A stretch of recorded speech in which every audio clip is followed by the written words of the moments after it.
pay them appropriately, right? You've got to pay them. You can't, look, it's okay to be frugal, and it's okay to cut corners, and sometimes you just don't have the money, and I get all that. I'm not at all denigrating that position. I'm saying, but when you do have the resources, don't hoard it. Don't think that you're being cute. Don't think that by not getting the best person in the world, you're somehow doing yourself a favor. You're not doing yourself a favor. You want to compete against Google, you better have the best people in the world, and that's what I learned. The sixth thing is a really huge one, and we could talk for hours just about this, but I think this is the #1 killer of companies. And we could debate the reason why companies die. I've invested in 35 companies. 2 companies have died so far. More are coming. But my guess is that when you reverse engineer and you look at the physiology of the death, I think you're going to find out that it was bad prioritization. What does that mean? That means I have my list of 5 or 10 product features, the key hires I got to make, the integration of my services to the social web. I got to get my spam problem under control. I've got all these things that I've got to fix. But somehow the requirements for your customers end up being, instead of them being 1st, 2nd, and 3rd, they tend to be 5th or 6th or 7th. They tend to get kicked down the road. They tend to get pushed aside. They tend to get somehow subverted by other people's wants, needs, and desires from within the company. There's always a rationale for why we have to do that infrastructure project, or we have to fix the email blast that we send out once a month, or we got to change some esoteric thing, and it always happens. It happens. I try to run a really tight ship. I have some world-class product managers, and they know exactly how I feel about that nonsense, and they still fall prey to it almost every iteration. It is amazing. If you prioritize the wrong things, if you don't get the big things right, you're going to go out of business. It's that simple. So a lot of companies get their prioritization wrong. They think about feature after feature after feature instead of, that one feature that was number 6 on your list is the only thing that a customer's been asking for, and you never got to it. No wonder why you went out of business. It's really that simple. So bad prioritization kills companies. The 7th one is a really big one also. Having been through an M&A process and through an IPO, I will tell you that selling your company is really hard. As an angel investor, I can tell you that there's not nearly enough M&A activity in this industry. There's, Skype just got bought. There's a lot of stuff going on, no doubt about it, but it never feels like it's enough. The chances of, the founders and CEOs in this room being acquired is incredibly low. Why you? Why is Microsoft going to buy your company and not the other 5 or 10 companies that purport to do what you do?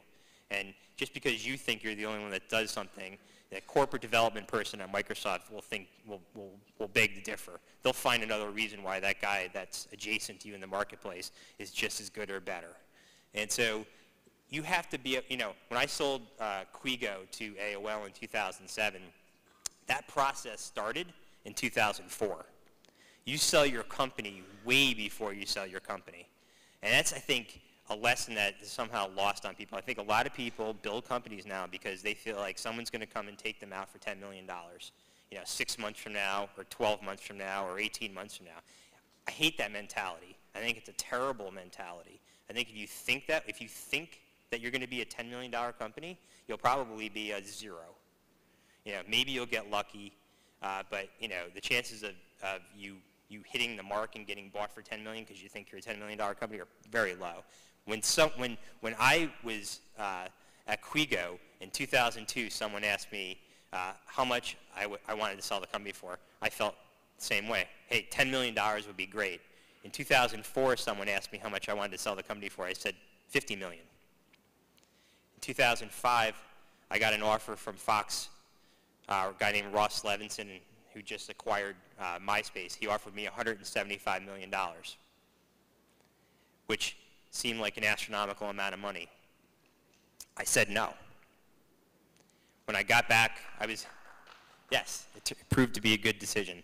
When I got back from Los Angeles with one of my board members, there were a bunch of employees standing at my door with lanterns and pitchforks, ready to kill me.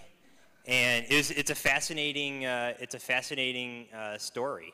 You know, that eBay CTO I hired and the guy from PayPal were part of that posse. They weren't too fond of the idea of me turning it down. They said, Mike, you're overplaying your hand, or you're not being realistic. You got to go back and engage. You got to go sell the company. And I said, I don't think it's time to sell the company. We're growing by 75 to 100% a year. That's not slowing down.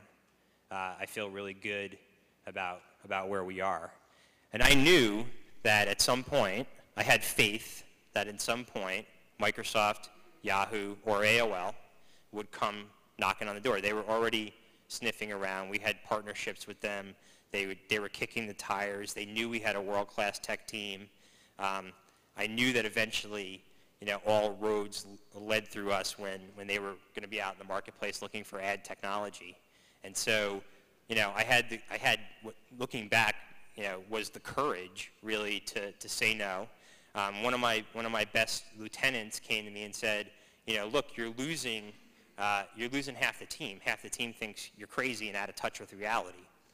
And I said, look, he said, you got to throw them a bone. You got to somehow make it look like you're going through the motions of trying to engage, trying to sell the company. And I said, look, you don't just try to engage. They said that was their highest price, and my board said, no, thank you. I said, showing great leadership is not acquiescing to the angry mob. Showing great leadership is saying to my team, I have more faith in you than you guys have in yourself.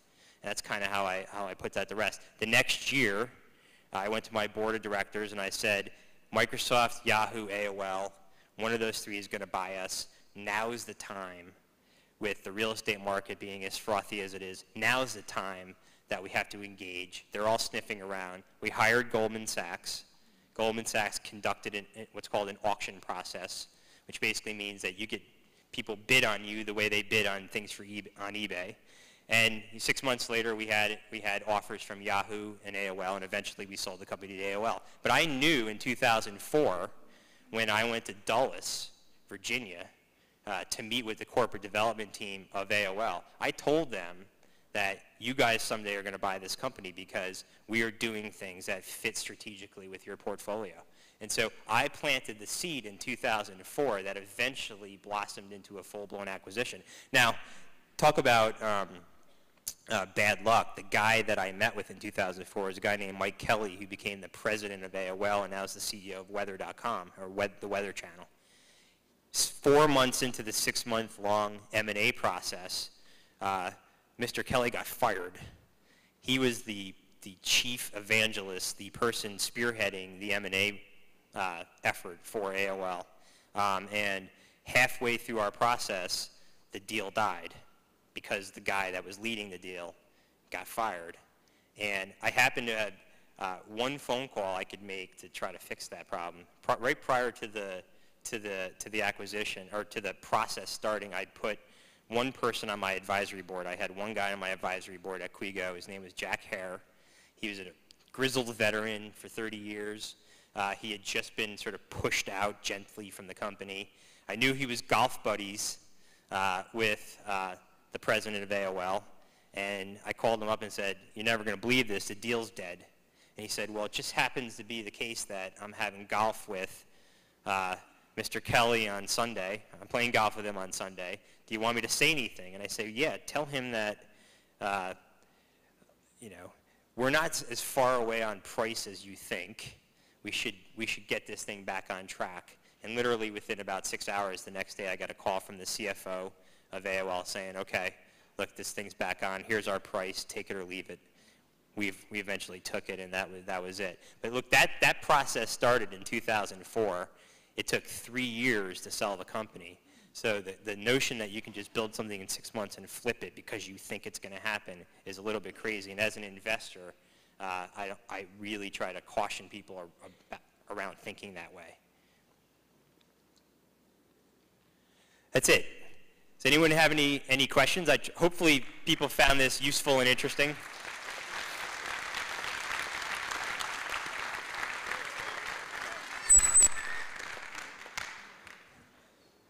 Does anyone have any questions? Yes. Tell me a very, very hard lesson that you really learned. A hard lesson. A hard lesson? Hard. A hard lesson. You know, I think you know, I've learned a lot, and you've heard some of them tonight. I think I'm a product person, and what I've learned, you know, along the way is my gut instinct on things tends to be right more than it's not right.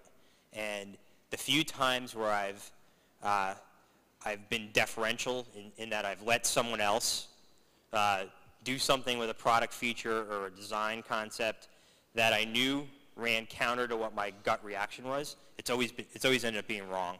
And so I think not trusting my gut has been one of the biggest mistakes I've made in business. Yes? Have you ever invested into your gut instinct, be able to see just a good idea and a concept, or do you always invest into a business that you know is viable and has some kind of historicals? Oh gosh, I mean, I'm mostly a gut player. You know, I'm not someone that sits around and over analyzes things at all. If I think a person's clever or has a great track record, I'll be interested. If I think an idea is a good idea, I'll be interested.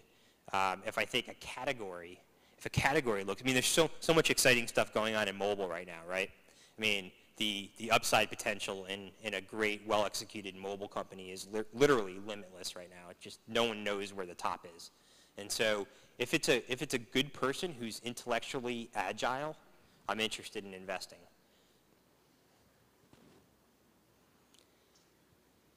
Yes? How do you hire world-class people when their salary is probably going to be all your profit for the year? Yeah, well, most companies in this industry don't have any profit, right? Most companies in this industry are either bootstrapping or they're living on fumes or some angel investment or maybe some venture capital. And look, you've got to, you know, here's what I do. I mean, I will try to pay a person as much as I can. If it's suboptimal compared to what they think they need to live, then I sit down with them and I say, look, I think you're an amazing person. I want you to be with me when we eventually get to that finish line 5 years from now, however long it takes. It's going to be hard. I know you're at a suboptimal salary level. You know, when we get more funding or somehow throw off enough cash to justify it, I will get you to as close to your target compensation as possible. I will also make sure that by the time we get to the finish line, you own X percent of this company. And so the benefit of doing that is that they can visualize what that means. Hey, if this is a $100 million company and I own X percent of it, I'm going to get Y dollars. And if we do well enough to justify a larger investment from someone from the outside world, then I'll get a higher salary. So you get totally aligned with that person, and it's an honest way of dealing with people. So that's what I try to do. Yes. You said that you could never have too much money as a startup. Do you ever see, or how would you approach it if you felt like, you know, a VC or angel investor or somebody was going to kind of be in the way of your business? How would you go about handling that if someone comes to you and they've got $1 million cash sitting on the table, but you might think that they're going to cloud that?